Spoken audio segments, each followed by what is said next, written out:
Hello, myself Gautam from group 316. Today my topic is kinematics and kinetics. Kinematics and kinetics are two branches of mechanics that deals with the motion of objects, but they focus on different aspects. First one, kinematics. Its definition is it describes the motion of objects without considering forces or causes behind the motion. Its key quantities are displacement, velocity, acceleration, and time. Examples like analyzing the trajectory of a projectile, calculating the speed of a car over time. Second one is kinetics. Kinetics studies the forces and torques that cause or result from the motion of objects. Its key quantities are force, mass, energy, and momentum. Examples understanding how a force accelerates a car and calculating the energy required to lift an object. Kinematics focuses on how the objects move, while the kinetics focuses on why they move. First one, our topic is kinematics of the knee. Kinematics of the knee describes the intricate movements and interactions of the knee joint, which includes the femur, tibia, and patella. These movements allow the knee to perform a variety of functions essential for activities like walking, running, jumping, while ensuring stability, efficient load transmission. Types of motion at the knee. The knee is a modified hinge joint with 6 degrees of freedom, enabling it to move in several ways. First one, primary motions. It has two parts, flexion and extension. Flexion, bending the knee to decrease the angle between the femur and tibia up to 13 135 degree in normal condition. Extension, straightening the knee to increase this angle up to 0 degree or slightly hyperextended in some individuals.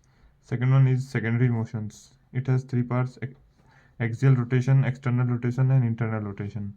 Axial rotation, in this the tibia rotates relative to the femur, and in external rotation the tibia rotates outwardly away from the midline. In internal rotation the tibia rotates inwardly towards the midline.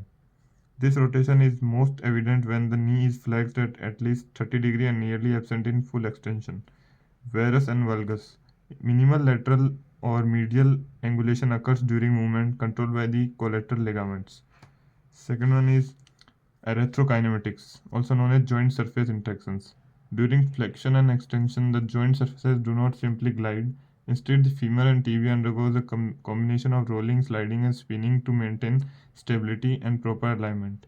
Flexion. The femoral condyles roll posteriorly on the tibial plateau while also sliding anterior to prevent the femur from rolling off the tibia. Extension. The positive opposite occurs with the femoral condyles rolling anteriorly and sliding posteriorly. This coordinated movement is crucial for disturbing or distributing compressive forces and maintaining contact between the femoral and tibial surfaces. Third one is screw home mechanism. The screw home mechanism is a unique feature of the knee during the terminal phase of extension at least 20 to 30 degree angle. The tibia externally rotates or the femur internally rotates in closed chain motion to lock the knee into a stable position. This mechanism is driven by the shape of the medial femoral condyle, tension in the anterior cruciate ligament, and the pull of surrounding muscles, particularly the quadriceps. Unlocking the knee requires tibial internal rotation facilitated by the popliteus muscle. The patellofemoral kinematics. The patella serves as a fulcrum for the quadriceps tendon, enhancing the mechanical efficiency of knee extension. During knee flexion, the patella slides inferiorly in the trochlear groove of the femur. During knee extension, it slides superiorly. Lateral or medial deviations of the patella can lead to patellofemoral pain syndrome or instability. Role of soft tissue structures. The kinematics of the knee are guided and stabilized by the ligaments, menisci, and muscles. Ligaments. Anterior cruciate ligament. It resists anterior translation of the tibia and rotational forces. Posterior cruciate ligament. It resists posterior translation of the tibia. Medial and lateral collateral ligaments. It resists valgus inversely and varus outwardly forces respectively. Second one is menisci. The medial and lateral menisci are the crescent-shaped cartilages. It increases joint congruency, distribute load, absorb shocking, enhance stability. The menisci also move during knee flexion and extension, posteriorly with the flexion and anteriorly with extension. Muscles. Muscles are four types: quadriceps, hamstrings, popliteus, and gastrocnemius. Quadriceps, it drives knee extension and stabilizes the patella.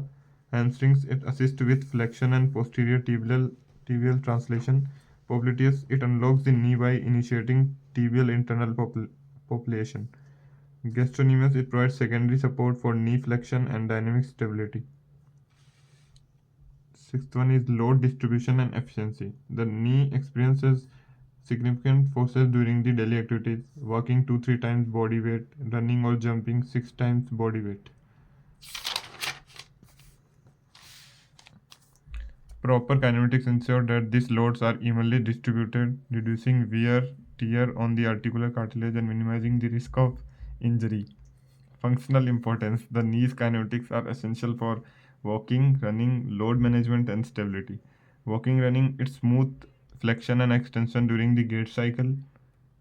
Load management is distributing forces efficiently across the joint during activities. Stability, providing a stable base during standing, aided by the screw home mechanism. Walking and running. Walking and running are two different fundamental forms of human locomotion that differs in mechanics, energy expenditure, and speed. Walking. Walking is a low impact gait where one foot is always in contact with the ground. Its mechanics involves a smooth, repetitive motion. The legs swing alternately with the heel striking the ground first, heel to toe motion. The body's center of gravity moves in a slight up and down motion. Stride length is shorter and the pace is slower compared to the running. Energy. Walking is less energy intensive, making it sustainable for long periods of time. Speed. Typically, walking speeds range from 3 to 4 miles per hour, that is 5.5 to 6 km per hour for the average, as per the average person. This benefits it gentle on the joints, improves cardiovascular health, strengthens leg muscles, and improves posture. Running. Running is a higher impact gait where the both feet are off the ground during each stride. Its mechanics, it requires greater muscle activation. The body leans forward slightly. The motion is more dynamic with a midfoot or forefoot strike often occurring. The legs push off the ground with greater force and strides are longer. Energy. Running demands more energy and oxygen leading to faster calorie burn. Speed typical Speed. Typical running speeds ranges from 6 to 9 miles per hour, that is 10 to 14 kilometers per hour for recreational runners, but can vary significantly. It benefits builds cardiovascular endurance, strengthens a broader range of muscles including the core and lower body. It improves bone density due to the higher impact. Both activities, running and walking, are excellent for health, and the choice between them depends on personal fitness goals, physical condition, and preferences. Thank you.